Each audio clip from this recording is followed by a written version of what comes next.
Prime Minister Mark Carney made his first trip to the Oval Office to meet with U.S. President Donald Trump today. Canada's sovereignty was on the agenda, also tariffs, the economy, and border security.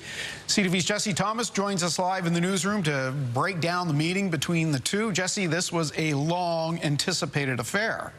Yeah, it sure was, Todd, and I think the whole world was watching as well. We know Mark Carney largely won this election based on the public perception that he could handle Donald Trump better than the leader of the Conservative Party here. And one of the first things the Prime Minister made clear while sitting next to Trump was that Canada is not for sale and never will be.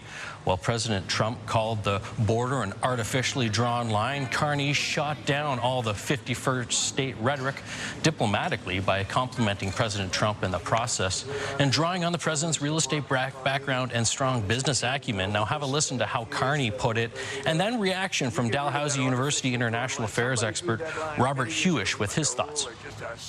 As you know from real estate, there are some places that are never for sale. That's true. We're sitting in one right now, you know, Buckingham Palace, that you visited as well. That's true. And having met with the owners of Canada over the course of the campaign last several months, it's not for sale, won't be for sale ever. But the opportunity is in the partnership and what we can build together. I think Carney's bringing the right medicine to this problem.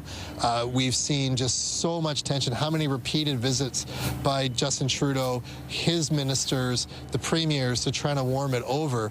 And what Mark Carney's brought to Donald Trump is a lot of experience and a lot of knowledge on global economics, having represented both Canada and the United Kingdom in the past.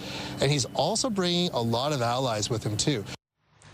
Yeah, and although this is just the first meeting between the two leaders, Hewish noted many world leaders would be watching to see if Carney breaks the code on how to diplomatically deal with a president that's really shown a knack to act erratically, especially with tariff action, like the 100% tariff on foreign films we saw yesterday. The film industry here in Nova Scotia is obviously watching that closely, just as other industries around here, Todd, are watching closely, like the forestry sector in New Brunswick, which may be worried about possible tariffs on things like lumber. Roughly 80% of wood products from New Brunswick cross into the U.S., so there's a lot at stake here, and it's got a lot of people talking.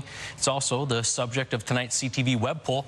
We're asking, will PM Carney's meeting with Trump impact relations between the U.S. and Canada? Your options are yes, I think they'll improve, or yes, I think they'll deteriorate, or I don't think it'll have any impact, or it's too soon to say. We'd love to hear from you at ctvnewsatlantic.ca. Todd? Maybe it could be all of the above there, Jesse, the way things are going. Thank you very much for that in the newsroom tonight.